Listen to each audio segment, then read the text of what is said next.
The shadow of the Soviet Union still lingers over this place.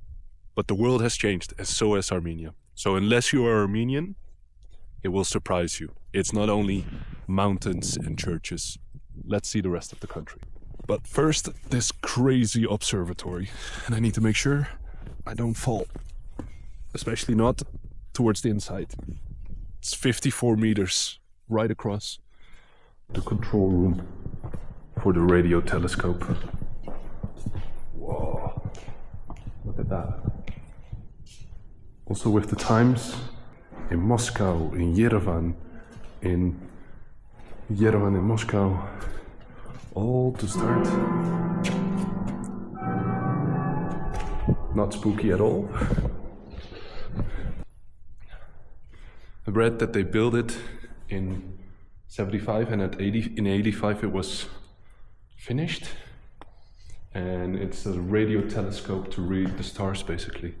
But look at this as well. Degrees, minutes, seconds, all the world, local, and star time, X, Y, Z, Q, also like coordinates. Wow, this is an amazing place. Whoa, look at all these books. So many different ones, also music. Let's see. This one. American traditions. Cool. So I guess if you want to be an American and a Russian Soviet spy in the US, you better read that book. Wow. In the next few days, we'll explore the rest of Armenia, and not only the broken past, but also the future. But for now, let's see a bit more of this place, because it is fascinating. I had to pay some money to a guy to get in, but let's see. Oh, here's the hillside. Now we are here, and I heard there were plans for an even bigger satellite, radio telescope. Wow, okay. So much to see here. Wow. I heard somebody play the piano, so there must be a piano here. Which I would find a bit strange, but I heard it. Okay, some generators. Completely taken, all the stuff that was useful taken out. Okay, we're in the bottom of the control building. So some wires.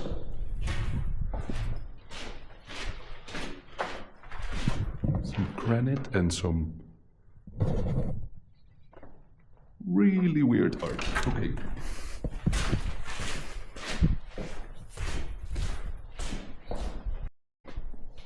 Okay. One of the last few rooms. 204. Here's the piano. Okay, I don't know how to play, but Sonatina G. Let me get my crutch.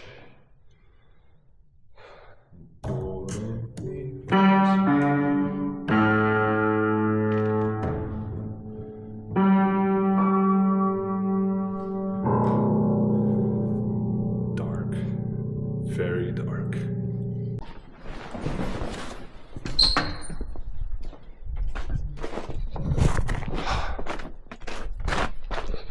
Back in Winter Wonderland. An old sundial, I think. Oh yeah, definitely. But a bit too cold for my hands. Wow. With the, I think the Armenian eagles. All about science. Now walking back down to the village and then get to the capital is the plan, Yerevan. Stay there for a very little bit and then take a rental car down south. Look, I don't know what that is. Maybe, oh wait, some weird little birdhouse. Must be some other radio, telescope, information building, IT sector or something. I don't know. Something interesting. You tell me what it is. I've rented a car, and for the next few days I will be traveling outside of Yerevan, Armenia, really to the south, to basically see the past, the present and the future. Well, actually seeing mostly the past right now. Like here, let turn you around.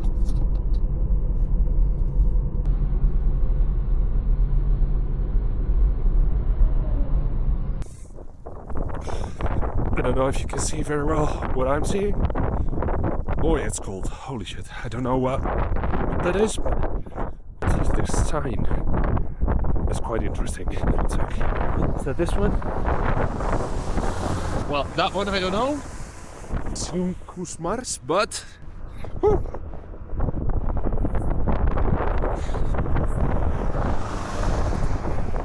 It's also quite windy. Look at that. Look at that. Armenia's Silk Road. And let's see what this is.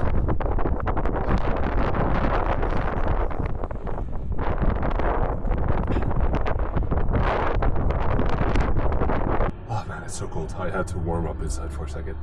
Anyway, back in the older days, the Silk Road would have brought spices from the east, silk from the east, literally Silk Road, towards Europe for precious metals going east again, and probably over this mountain pass, because I wouldn't imagine otherwise why there would be a Armenian Silk Road here.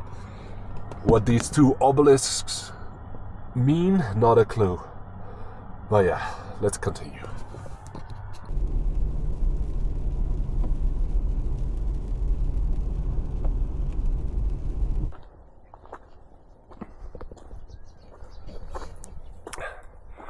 I'm now in Goris, a small town in southeastern Armenia. Small town, bigger for their standards. And I'm in the cemetery together with the old cave dwellings that are up there. And you can see it over there as well. For thousands of years there have been people here, and they used to use the cave dwellings for caves for like cattle, churches, and they built a cemetery alongside of it.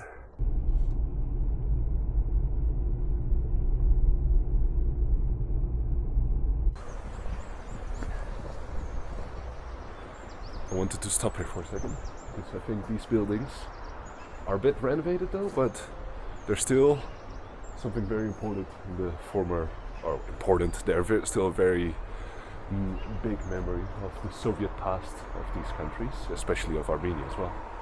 They're called Krushevskas, I think. And if I count 1, 2, 3, 4, 5, that should be right. Nikita Khrushchev was a leader in the Soviet Union during the 60s, 1960s, after the Second World War. And there was like a housing crisis here. So what they did was, like rapidly new buildings, new housing was necessary, and instead of building it brick by brick, which is more like the modern version, what they did was was building in panels, and like with those panels you can see people are actually like looking out their windows right now. But with the panel buildings, you just place a panel, you create a cube, and within those cubes you start building housing. Housing is extremely small in these buildings, and they were only 5 stories high, supposedly, because the fire brigades in the 50s, 60s, 70s couldn't reach higher than that with their ladders. So if you would build higher, fire would erupt a certain level above that, they couldn't like extinguish it. So that was why the level was limited. Now, what you specifically see here, like in these buildings, like maybe over here as well, like you see they use tuf, and tuf is let's say like a local Armenian brick, and that's what they started replacing it with, because in general these places are not very well insulated, don't have a lot of heat, and yeah, I got the whole neighborhood looking. But these bricks are like way thicker, and you see it's a bit more polished, so to say. Alright, let's continue.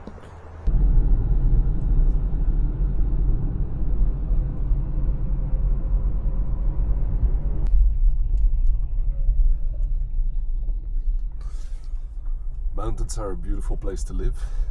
but very difficult to transport things in, especially once winter starts approaching.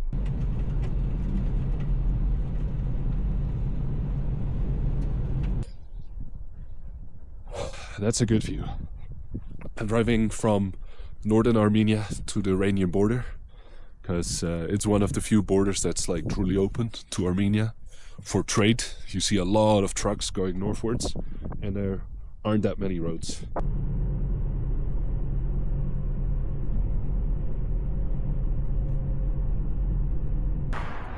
Straight behind me is Iran. Over there, Azerbaijan proper. And over there, its biggest exclave, to which it has no connection. If Azerbaijanis want to go from Azerbaijan to their exclave, they have to fly, or they have to drive through other countries, because Armenia is closed due to the several wars that Armenia had. There used to be, in the times of the Soviet Union, here, a railroad between the two, connecting them. But in 1993, when the Soviet Union collapsed and Armenia and Azerbaijan fought a war, which Armenia won, they closed the connection in these mountains towards the exclave. Before that, dozens of trains used to go each day from Baku all the way to Moscow, but basically from Baku to Yerevan. Even some trains that went all the way from Moscow on diplomatic envoys to Tehran, like here deep into Iran. Now, due to the threat, they removed the train tracks over here, and here in Meghri, I don't really know how to pronounce it. It's an abandoned town, but Azerbaijan is basically threatening that this corridor be opened again without border controls, without checkpoints. And Armenia obviously doesn't want that, even though it lost the last two wars and is not up for another war. And here there's also another sign. Welcome to us at PGT or PGM Meghri. We wish you a good travels forward. Well, as you can see, nobody is traveling here anymore because they sold the train tracks for scrap. I have to watch a bit out with what I film here in the, let's say, Zangezur corridor, or that's the Azerbaijani version, or the Shunuk corridor, that's the Armenian version. Because there's Russian peacekeepers here, trying to keep the peace between the two, and that the border is right over there on the Iranian side. And yeah, I'm basically walking now on where the train tracks used to be. Like here you see still a very small part of it, but they sold it all. It was all sold for scrap. I think somebody built their own toilet here. Classic hole in the ground style. Either way, nothing is going here, and this might be in the news very soon again.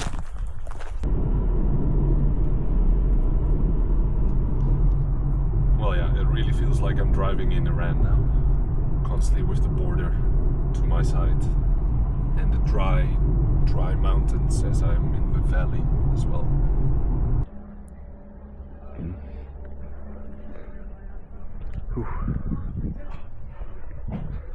So I'm in the border town, and they're drying their fruits here. I'm gonna look up later what they are again, but yeah.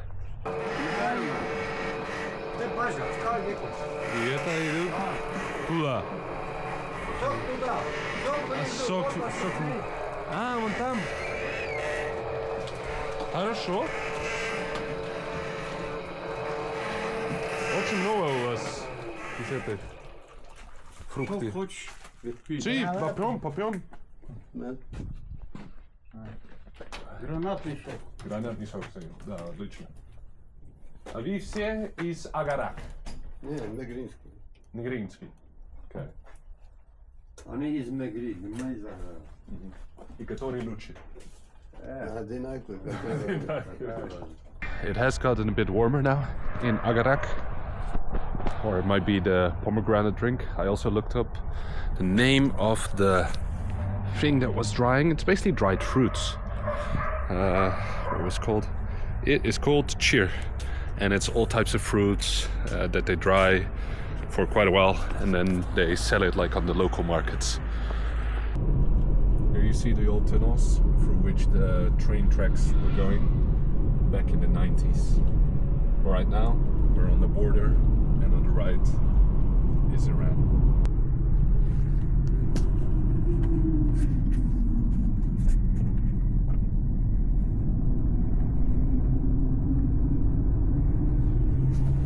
That there was the base of the Russian peacekeeping force.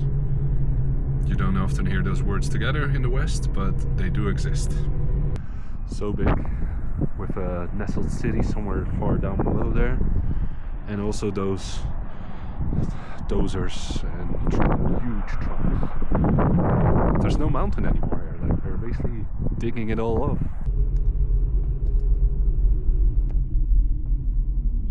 Now, remember what I said earlier today about Nikita Khrushchev and his housing? Well, after Nikita Khrushchev came Brezhnev, and look at this. Those houses up there,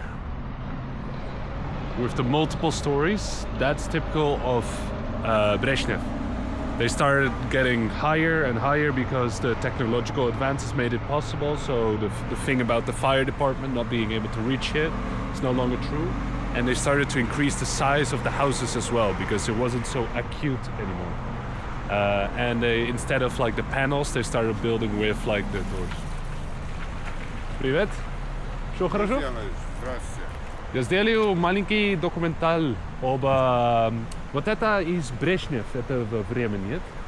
Нет, а кто сказал, что это Брежнев?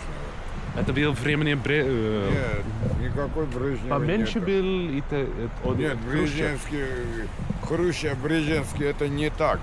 Да, это Туф сейчас. Туф Нет, нет, не Туф. Это вот Туф, это Туф. да.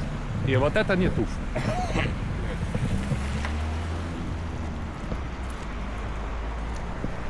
Okay, that was a short interaction. Welcome to the Soviet elevator. Okay, we're almost there. It snaps.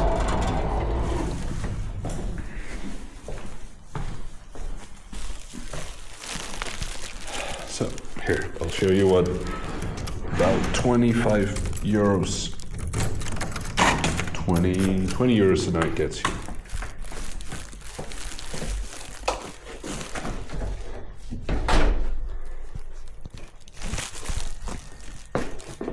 Honestly, not too bad.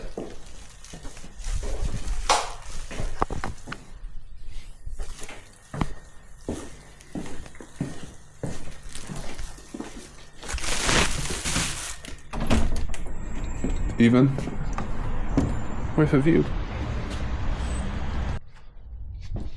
Good morning, still in the hotel room. Before we go to one of the special places for Armenians and what could have been an ecological disaster for the Soviet Union as well, I saw something special yesterday and I want to investigate. So here, you see an old mine that I didn't see yesterday, the road, and these mountains in the background. But what I did see was the EU. And you would think like, hey, the EU is pretty big, but it's not that big. Well, I think I know what they're doing here, and I'm gonna see if I can find them. It's the normal shame.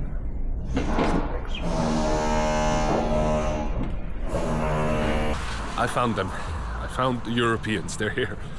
Just like the Russian peacekeepers in the south, they are here in the east. Look. With the flag. Multiple jeeps over there as well. Another one there. Red licenses, meaning the diplomatic, I think, the diplomatic envoys.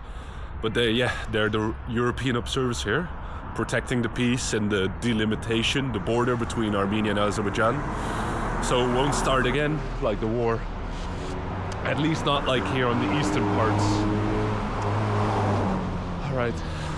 And before you say that your tax money as a European is not spent well, if you look at it from an objective perspective and you don't care about the lives of the Armenians and the Azerbaijanis, less war means more gas towards the EU and lower energy prices for you.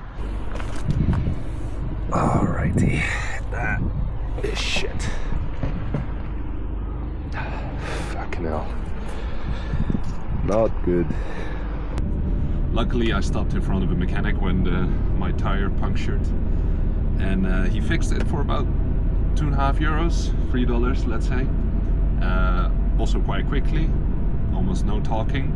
But there was a hole in it, a puncture. He just pushed something in, and now I asked, like, can I go all the way to Yerevan, like a couple 100 kilometers? He said, I hope so. So I hope so as well. Imagine even a couple 100 years from ago, when people had to pass through here, through the winters. It's really difficult, even with a car, but at the moment, my flat tire is holding up, but my brakes are not perfect. It's snowing, it's foggy. It's for good reason as well that the Caucasus have always been an anchor point for great empires. Because it's very difficult to march grand or large armies through this area. But for now, I'm not even dressed for this weather. Ooh, I need to continue to a lower area because I don't know if I otherwise get back with my car.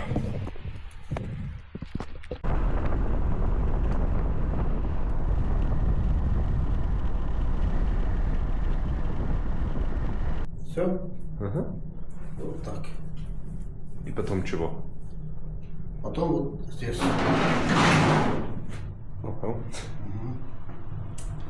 Ну, хорошо. Жарю.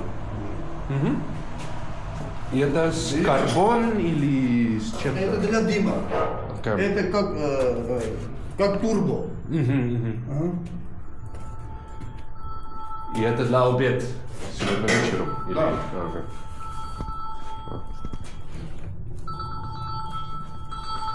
Just had some lunch at this place. Could recommend.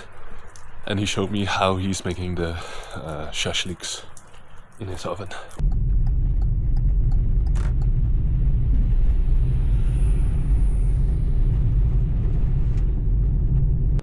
Okay, I wanted to mention something about this mountain pass that I'm like crossing again. There's so many of. Still super cold, lots of snow.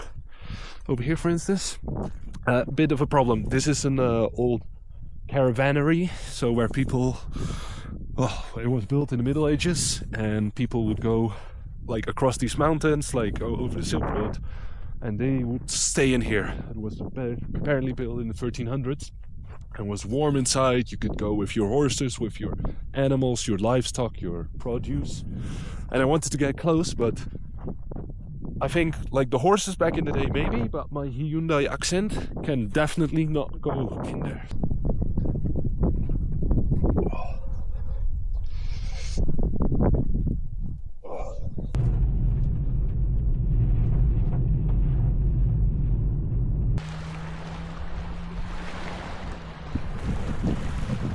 This lake was on a path to man-made disaster and recovery. It's Lake Sevan, and this lake comes from many rivers, but goes nowhere. Most of it evaporates during the summer. So in 1933, during the times of the Soviet Union below Stalin, in the times of great mechanization and industrialization and the harnessing of natural powers, engineers thought, let's harness this lake for irrigation and for power generation.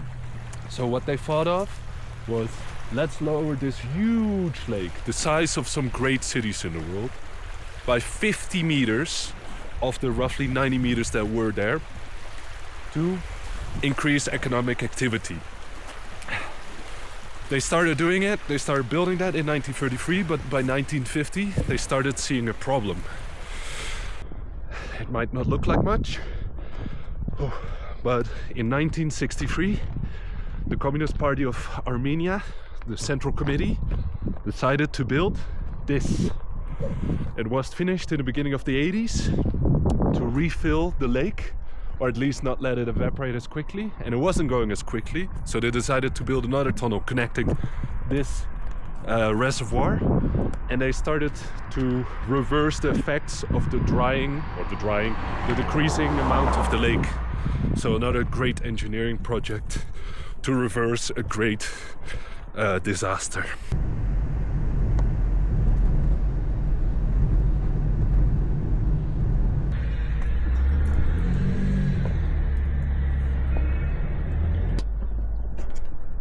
morning. Now it's -5 degrees and it only gets colder. My jacket, somebody told me I have a 0 degrees jacket, but not a -10 degrees jacket, and I fully agree.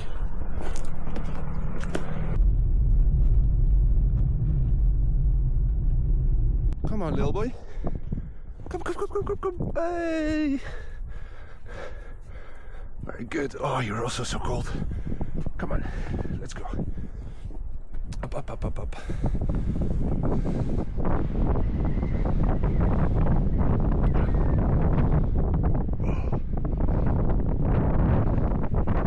Before the grand infrastructure project of hydroelectricity, irrigation and that kind of thing, and depleting the lake, this, where I'm standing right now, especially over there, right on that edge, this used to be an island.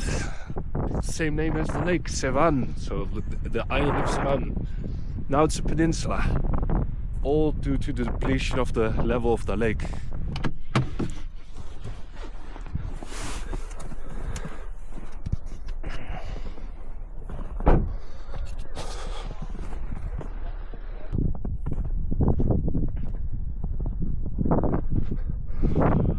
What this is doing here, I don't exactly know. But I thought it was a good place to talk about the Tupolev, or not the Tupolev, about travel for Armenians. Most Armenians, they can only leave two ways: towards Georgia, the north, or to Iran, the south.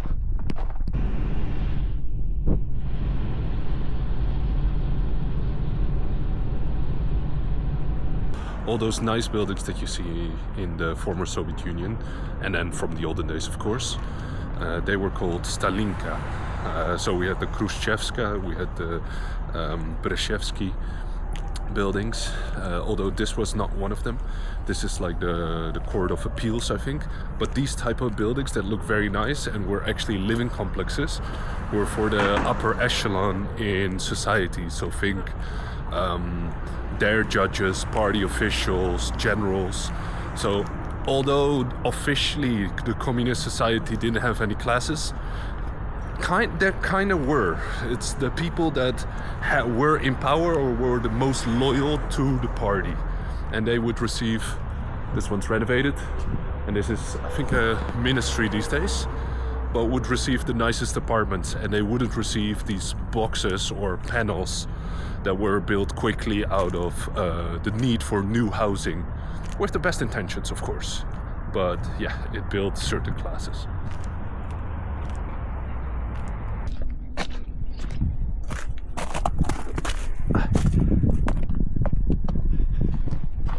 I thought you would screw me over a second time, but good.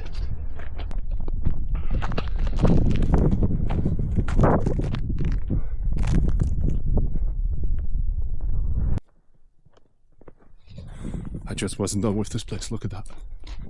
Here, some more mirrors from the radio telescope. Some other satellite dish from some military installation thingy. The church, and behind it you can see Mount Arad. Now the weird thing about Mount Arad, actually this view is better. The weird thing about Mount Arad is it's one of the most holy places for the Armenians. It's not located in Armenia, it's located in Turkey, which brings some tension with it. Additionally, it's next to Nakhchivan, where I was in the beginning of this trip, which brings the newest level of tensions and a possible war as well. So if you want to see that, click here. For now, see ya.